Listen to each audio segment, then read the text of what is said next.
friends, good morning everyone. There are many young aspirants who want to serve the student community by becoming teachers in government institutions. నిజమే కదా, చాలామంది government విద్యా సంస్థల్లో టీచర్లుగా పనిచేస్తూ విద్యార్థి లోకాన్ని తీర్చిదిద్దాలని ఎన్నో కళలు కంటూ ఉంటారు. వాళ్ళు కళలు నెరవేర్చుకోవడానికి ఒకే ఒక అడ్డంకి టెట్ అండ్ డిఎస్సి ఎగ్జామినేషన్. మరి ఆ ఎగ్జామ్స్లో ఉత్తీర్ణత పొంది వాళ్ళ కళను సాకారం చేసుకోవడానికి వాళ్ళు ఏ విధంగా సన్నద్ధం అవ్వాలి? గమనించాల్సింది ఏంటంటే, ప్రతి ఒక్క ఆస్పిరెంట్ కూడా అహర్నిశలు శ్రమిస్తూ ఉంటారు వారి యొక్క కళను సాకారం చేసుకోవడానికి. కానీ ఈ ప్రయత్నంలో కొంతమంది విజయం సాధిస్తారు, కొంతమంది విఫలమవుతూ ఉంటారు. కారణం ఏంటి అంటే, though everybody works hard, we have to remember that hard work alone doesn't fetch success. What is required is smart work. Smart work అంటే ఏంటి? స్మార్ట్ వర్క్ అంటే మన బలాలు బలహీనతలు రెండింటినీ కూడా మనం అసెస్ చేసుకోగలిగి ఉండడం.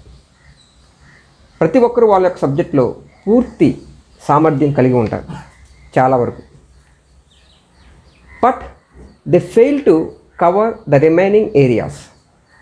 ఆ పొరపాటు మీరు చేయకుండా ఉండాలి అంటే మీరు ప్రతి ఏరియాలో కూడా పూర్తిగా మార్కులు సంపాదించే దిశగా అడుగులు వేయాలి అంటే మీరు ఖచ్చితంగా ఒక ప్రాపర్ ప్లానింగ్ ఉండాలి. You have to plan properly and act accordingly. ఇక ఇంగ్లీష్ విషయానికి వస్తే, చాలామందికి ఇంగ్లీష్ అనేది వాళ్ళ యొక్క ప్రయత్నానికి ఆటంకంగా మారుతుంటుంది. ఎందుకంటే మిగతా సబ్జెక్టులు ఎలా ఒకలా జీకే, కరెంట్ అఫైర్స్, మా సబ్జెక్ట్స్ ఇవన్నీ కూడా ఏదో విధంగా మనం పుస్తకాలతో కుస్తీ పట్టి వాటిలో పూర్తి జ్ఞానాన్ని సంపాదించగలుగుతున్నాం. ఇంగ్లీష్కి వచ్చేసరికి it's always confusing because it's not our mother tongue.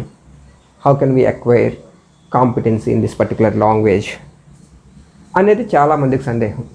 ఈ సందేహాలన్నింటినీ పోగొట్టి ఈ భయాలన్నింటినీ కూడా తొలగించి ఇంగ్లీష్ అంటే ఇదేదో ఒక భూతంలా కాకుండా yes we can score very good marks in English అనే విధంగా ఆ కాన్ఫిడెన్స్ మీకు అందించడానికే మా యొక్క ఈ ప్రయత్నం, English for competitive exams. So ఏ లాంగ్వేజ్లో అయినా మనం పట్టు సాధించాలి అంటే there are 4 skills: listening, speaking, reading, writing. మనం ఆ భాషని విని అర్థం చేసుకోగలిగి ఉండాలి, తర్వాత ఆ భాషలో మాట్లాడగలిగి ఉండాలి, ఆ భాషను చదివి అర్థం చేసుకోవడం, ఆ భాషలో రాతపూర్వకంగా మన యొక్క భావాల్ని వ్యక్తపరచగలగడం, ఈ 4 చేయగలిగి ఉండాలి. ఈ 4 చేయగలగాలి అంటే what are the things that are required? అసలు first of all competitive exams అన్నిటికీ కూడా ఇంగ్లీష్ ఒక పార్ట్ కింద ఎందుకు పెడుతుంది గవర్నమెంట్ అంటే, it's very simple. Now the entire world is treated as a global village. ఈ ప్రపంచాన్ని ఒక చిన్న గ్రామంగా పరిగణిస్తూ ప్రతి దేశం వేరొక దేశంతో సత్సంబంధాలను కొనసాగించాలి, ప్రతి రాష్ట్రం వేరొక రాష్ట్రంతో. ఇలా ప్రతి ఒక్కరూ ఈ దూరాలన్నింటినీ కూడా తొలగిస్తూ కమ్యూనికేషన్ అనేది చాలా ఈజీ టూల్ అయిపోయింది. సో ప్రతి ఎవరితోనైనా కమ్యూనికేట్ చేయడం అంత సులభమైన ఈ తరుణంలో భాష ఎప్పుడు కూడా అడ్డంకి కాకూడదు. మనందరినీ కలిపేందుకు ఒక కామన్ లింక్ ఉండాలి. ఆ లింకే, దాన్ని లింగ్వా ఫ్రాంక్వా అంటారు ఇంగ్లీష్లో. లింగ్వా ఫ్రాంక్వా అంటే లింక్ లాంగ్వేజ్. ఇప్పుడు ఇద్దరు మగవాళ్ళకి, 2 వేరే వేరే భాషలు మాత్రమే తెలిసిన వాళ్ళకి మధ్య సంభాషణ ఒకే విధంగా ఉంటుంది. అలా కాకుండా ఇద్దరికి ఒక కామన్ లాంగ్వేజ్ ఒకటి తెలిసినట్లయితే then the communication becomes easier. So ఆ ప్రయత్నంలో భాగంగానే English is given the status of international language. అటువంటి ఇంటర్నేషనల్ లాంగ్వేజ్ నేర్చుకొని ప్రపంచంలో ఎవరితోనైనా సరే కమ్యూనికేట్ చేయగల సామర్థ్యం మాకుంది అని నిరూపించుకోగలం అని మనం ప్రూవ్ చేయడం కోసం మాత్రమే ప్రతి కాంపిటేటివ్ ఎగ్జామ్స్లో ఇంగ్లీష్ అనేదాన్ని మనకి ఇంట్రడ్యూస్ చేయడం జరిగింది. సో ఇప్పుడు కాంపిటేటివ్ ఎగ్జామ్స్కి వచ్చేసరికి what are the areas that we have to focus on? నేను బ్రాడ్గా I will classify the areas in a broad sense. They are 1.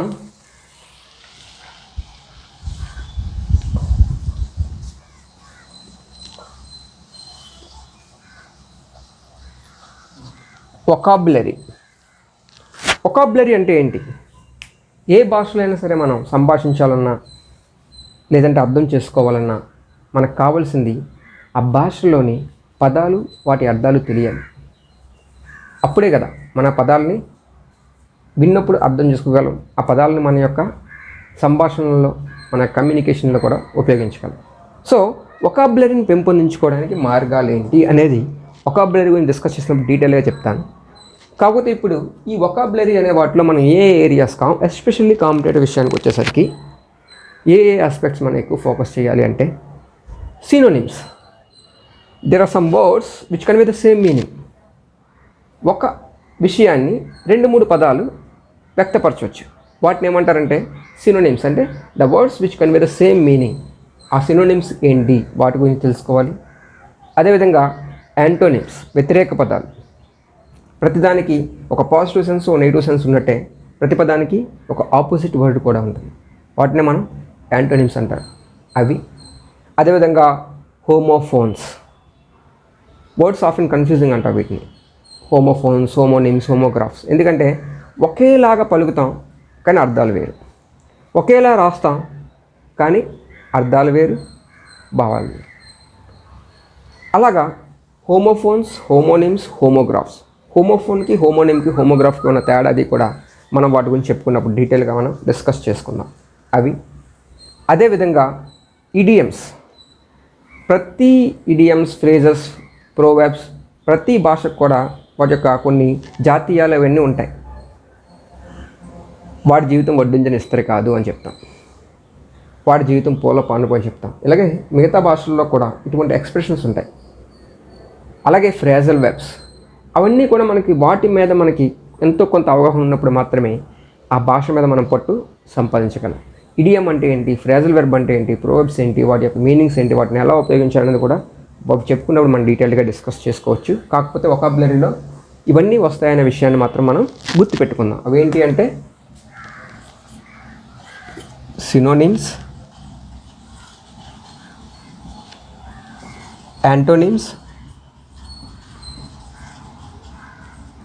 Homonyms,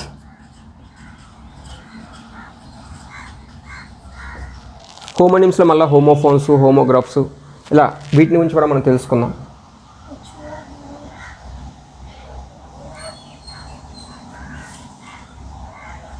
idioms and phrasal webs. Idioms and phrasal webs ఉన్నాయి. అలాగే one word substitute.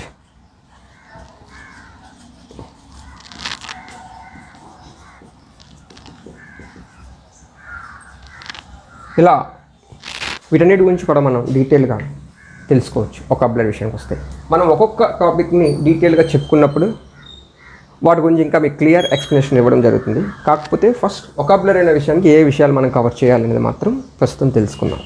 Next, పదాలు తెలిసాయి, పదాలకు అర్థాలు తెలిసాయి.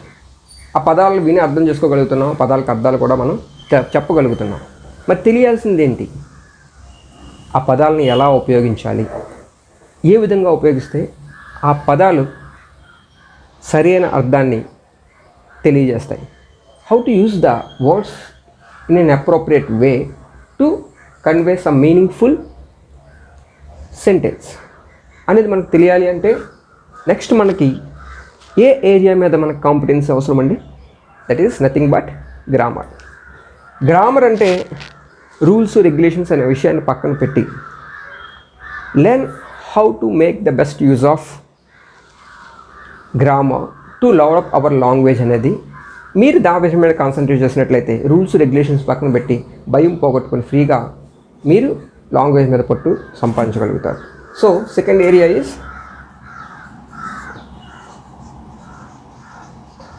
Grammar.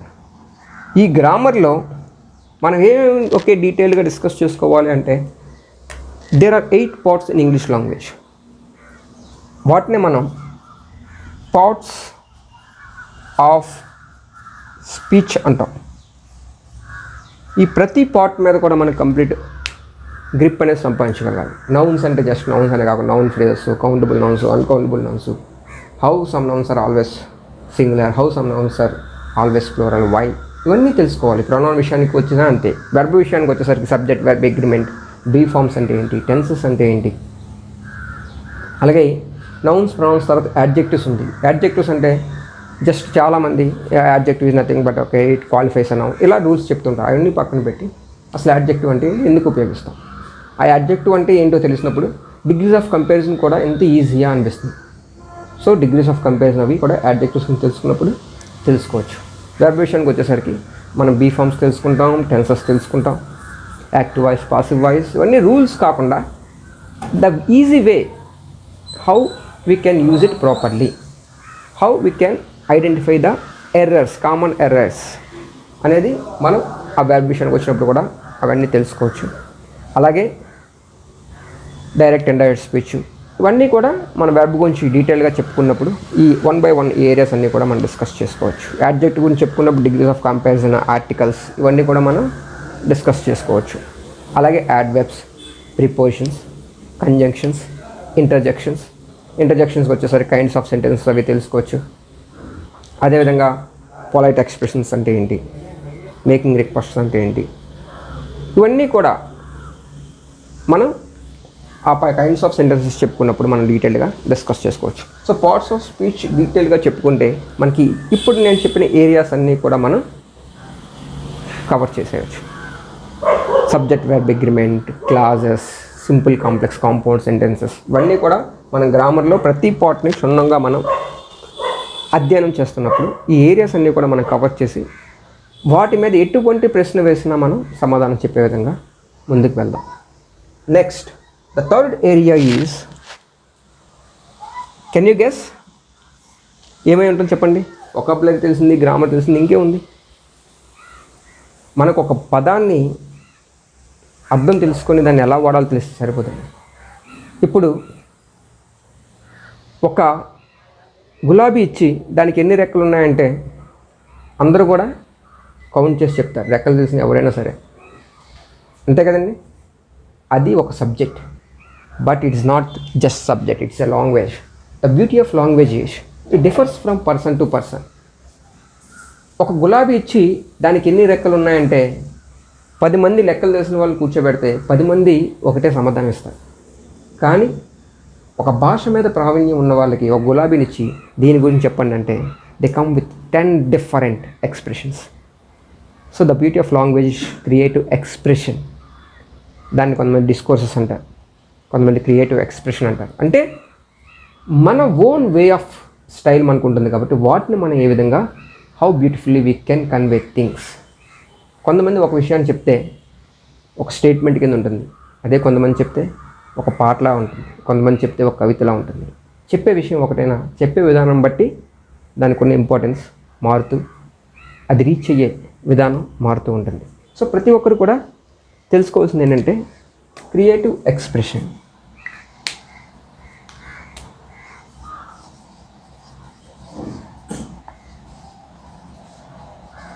Creative expression అంటే మన క్రియేషన్ ఉపయోగించి ఉన్న రూల్స్ని వైలేట్ చేయడం కాదు.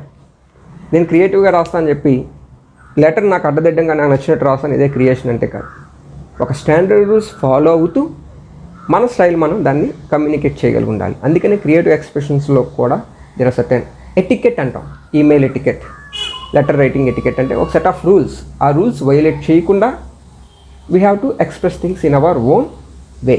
సో వాటి మీద కూడా మనం కొంత పట్టు సాధించాల్సిన అవసరం ఉంది. ఈ డిస్కోర్సెస్ అంటే formal and formal conversations, letter writing, news report, preparing A speech, ఇవన్నీ కూడా మనం ఈ డిస్కోర్సెస్కి వచ్చేసరికి మనం తెలుసుకుంటాం. That is the third aspect.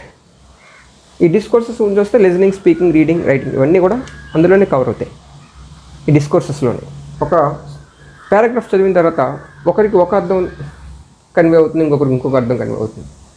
So ఏదైనా ఒక విషయాన్ని చదివి ప్రాపర్గా అర్థం చేసుకోవడం ఎలాగా, ఇవన్నీ కూడా మనం రీడింగ్ కాంప్రిహెన్షన్స్, ఇవన్నీ కూడా క్రియేటివ్ అండ్ డిస్కోర్సెస్లో లెటర్ రైటింగ్ టెక్నిక్స్ అన్నీ కూడా బ్రాడ్గా LSRW స్కిల్స్ అన్నిటినీ కూడా మనం how to develop our 4 skills, namely listening, speaking, reading and writing అనేది మనం ఈ ఆస్పెక్ట్లో డిస్కస్ చేసుకోవచ్చు. That is the third area. And the fourth and final area is mechanics of writing. Mechanics అంటే ఏంటి?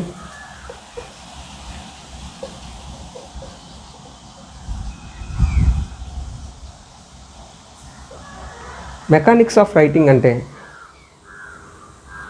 చాలామంది రాస్తూ ఉంటారు తప్ప వాళ్ళు రాసిన దాంట్లో చాలా మిస్టేక్స్ ఈజీగా ఎతకొచ్చు. ఎందుకంటే they fail to know the importance of these mechanics. Mechanics అంటే ఏంటి? Capitalisation, space, punctuation plays very important role.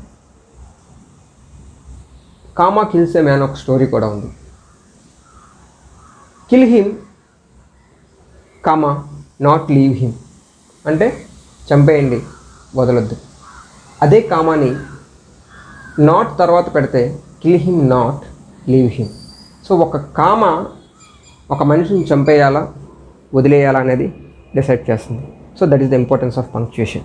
ఇలా పంక్చుయేషన్లో కోలన్, సెమికోలన్ ఇవన్నిటి గురించి కూడా మనం డీటెయిల్గా తెలుసుకోవాల్సిన అవసరం ఉంది. అదేవిధంగా డిక్షనరీ స్కిల్స్. ఒక వర్డ్ని చూడగల నౌనా, ప్రొనౌనా, యాడ్జెక్టివా, లేదంటే ఫ్రేజల్ వాటితో అసోసియేట్ అయిన వర్డ్స్ ఏంటి, ఆ వర్డ్ని ఈజీగా డిక్షనరీలో ఎలా ట్రేస్ అవుట్ చేయడం, ఇవన్నీ తెలుసుకోవాలంటే మనకు కావాల్సింది ఏంటంటే డిక్షనరీ స్కిల్స్. వీటితో పాటు మనం ఇంకా the beauty of languages, if we have some excellent command over language, we can mesmerize people with our speech. So అవతల వాళ్ళని మంత్రముగ్ధులను చేసే విధంగా మనం ఒక భాషలో మాట్లాడగలగాలంటే మనకు కావాల్సింది we should have proper pronunciation. మనం పలికే విధానం, ఒక పదాన్ని కరెక్ట్గా పలకగలిగి ఉండాలి. వర్డ్, యాక్సెంట్ ఇవన్నీ కూడా ప్రొనౌన్సియేషన్లో వీటన్నిటి గురించి కూడా మనం డీటెయిల్గా తెలుసుకోవచ్చు. Pronunciation, right? So these are the 4 areas that I am going to discuss in detail in the upcoming classes. So friends, you have the desire to become a government teacher. I am here to assist you in the area of English. Are you ready to utilize it? I hope you all make the best use of my classes and score well in the upcoming examinations. Thank you.